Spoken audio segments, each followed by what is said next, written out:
How's everybody doing? Hope everybody's doing well. Okay, I got the Kubota back. And from Linda Kubota in Burlington, North Carolina. Service manager came out and met me first thing this morning. I was picking it up. $385. All the fluids were replaced. All the filters. There's 3 of them. We also found a problem too that was kind of unique. I didn't know this, but I like the way they do this. They actually put the dates on the filters. And there's another one down there, and there's another one underneath the back of the housing back there. But what was cool about this, if I can even get back here, I got it kind of crammed in here. But mud wasps built them a nest, and there's an inspection right here for the transfer case, the rear differential. There's a dipstick right here. But there's also a vent tube. I know you can't see it, but it's a little rubber tube right underneath here, and mud wasps built a nest around it, and some mud got up in there, and it was basically putting pressure on the transfer case. Because what happened was it was leaking through this boot right here, and it was back pressure. So he solved that problem, and he told me just keep that little tube underneath there free, because mud wasps have a tendency of getting everywhere. But anyway, let me get over this way here real quick. And I figured out the problem too with the tracks. Just like you guys told me, measure from front to rear, both sides, take that measurement, and then adjust accordingly.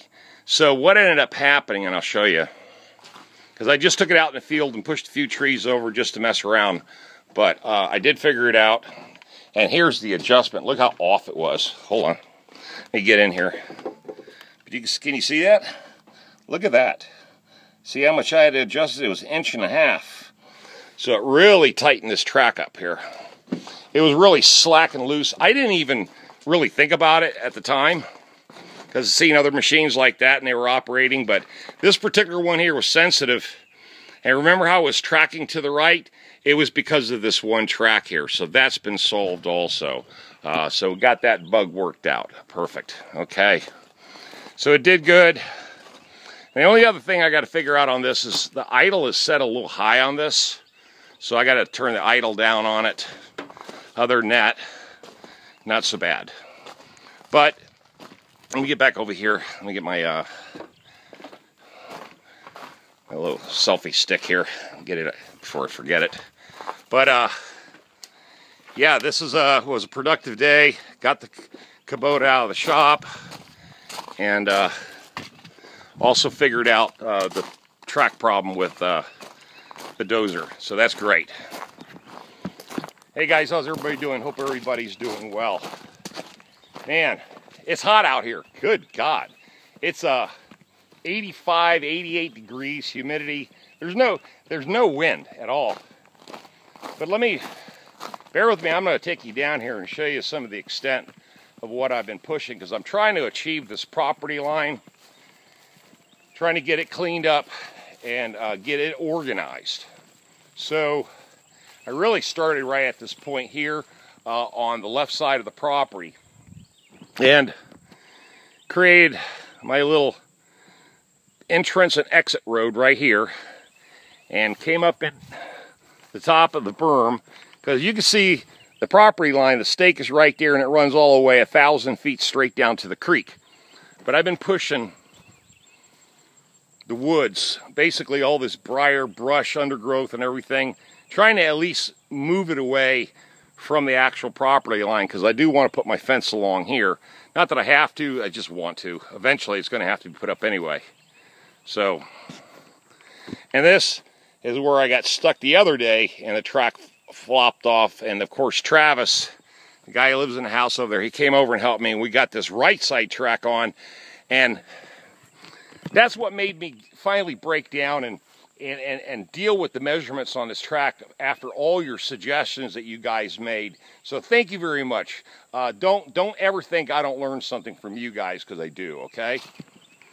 So now, pushing crap all into the woods. I did this morning, or basically a half hour ago. So you can see it just really, it'll push the hell out of a lot of stuff. It'll uproot trees. Not big stuff, but it does do well. Now I know I'm creating another debris pile, but that's okay, because the bottom line is I want to get this part here clear. So let's go down to the old collapsed barn, and I've been pushing it into a pile, creating basically a burn pit, so I can control it when the winter comes and I get a little bit of rain out here. I'll light this pile on fire. But you can see just grading out this road, making it just a lot more usable. And you can see now this used to have a basement in it. So just pushing this whole pile, all this debris in, basically just shoving it into the hole and compacting it as best I can, and then creating a border on the outside edge. Of course, I've got some trees I've got to cut down. I've got those 3, 4 over there, and I've got these 2 cypresses here that they're definitely going to come out, because I want to open up this area here, because there's my big black walnut tree that I'm definitely going to, you know, obviously protect it. But man, look at all the work it's done.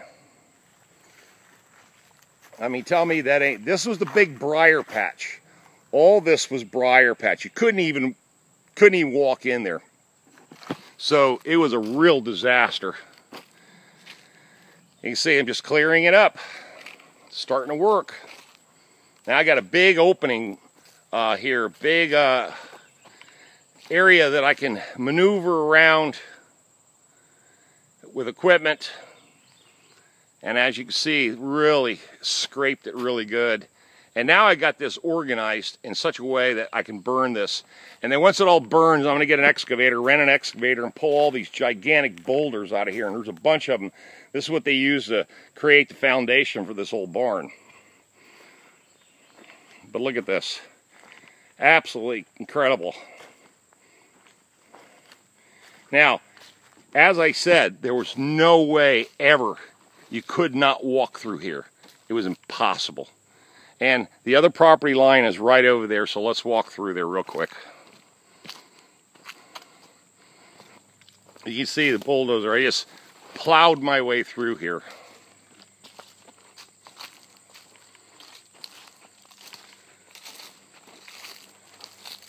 Well, I got a bunch of doves nesting around here. There's about 20 of them.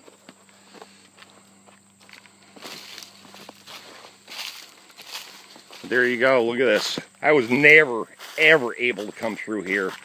I mean, it was basically like this. And just carving my way through here best I can.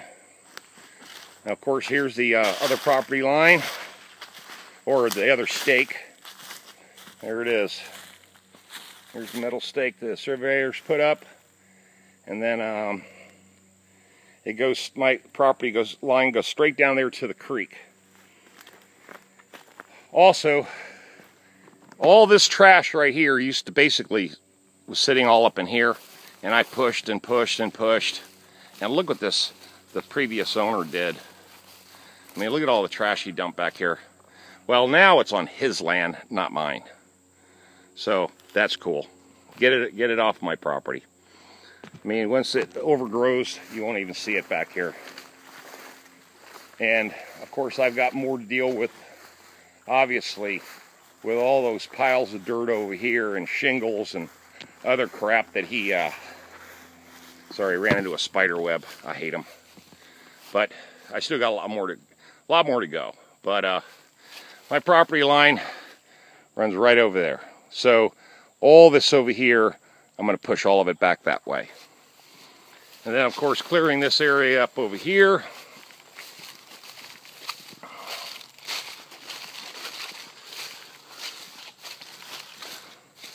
There's the road coming through.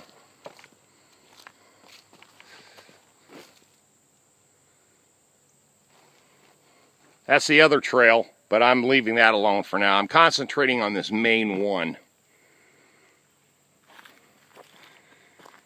Believe me, this is the best it's ever looked. That draught just really, the International just really, you know, just once you put the blade down, bucket up, blade down, you basically got a push blade crawler. More of that trash. I'll eventually get to it. I'm going on my 4th year out here, and believe me, there's been a lot of progress, so I'm not really too concerned that it won't all get done. But this is the beautiful part. This is what I did the other day and got stuck down here when the track first time it ever jumped off. This is when I did that one video where I had the Kubota down here and the cable, the pull cable, and showed you that I was back here doing this.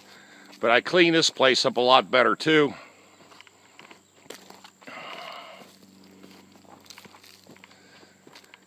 That's a big old, trying to create a big burn pile here, or I might bring a chainsaw because I'm so far back in the woods. I'd really hate to start a fire back here.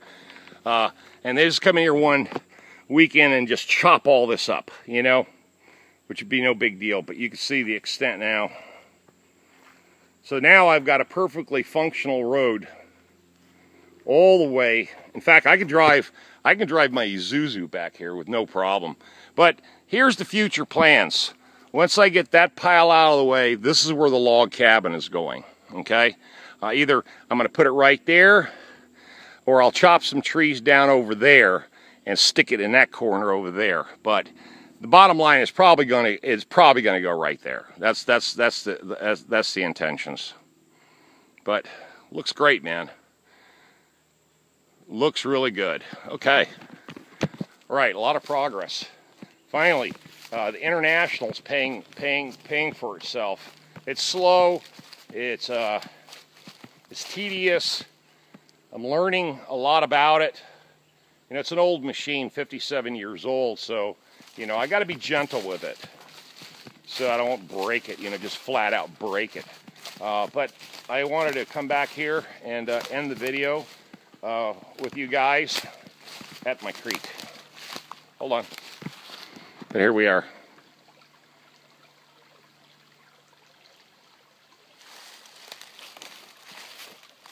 God, I love it back here.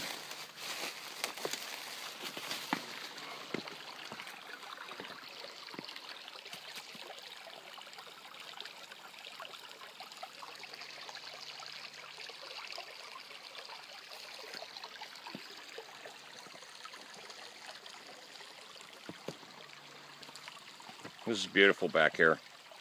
Quiet, peaceful, cooler too, because you're in so much shade back here. It's really beautiful.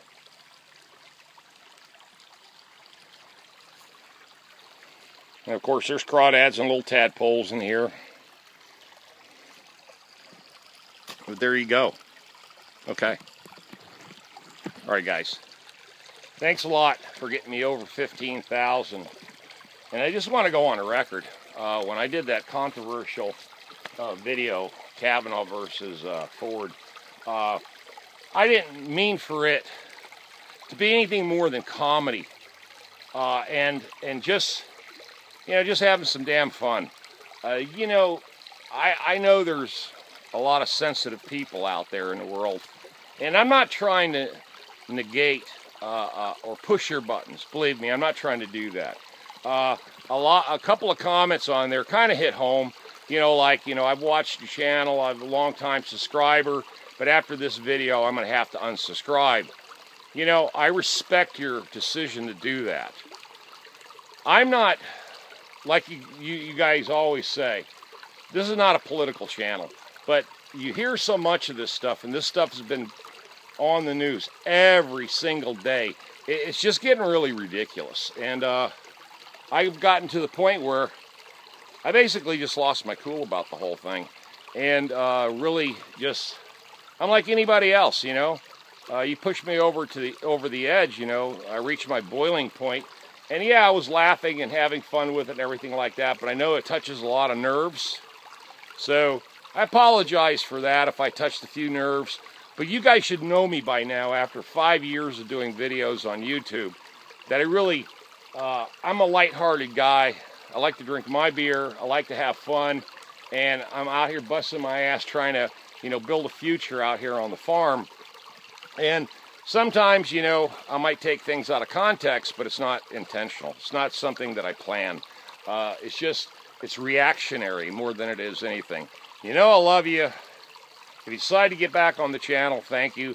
If you permanently unsubscribe, I respect your wishes for doing that. And God bless you. You guys know what to do. Tom out of here, and I'll leave you with some peaceful sounds from this little creek.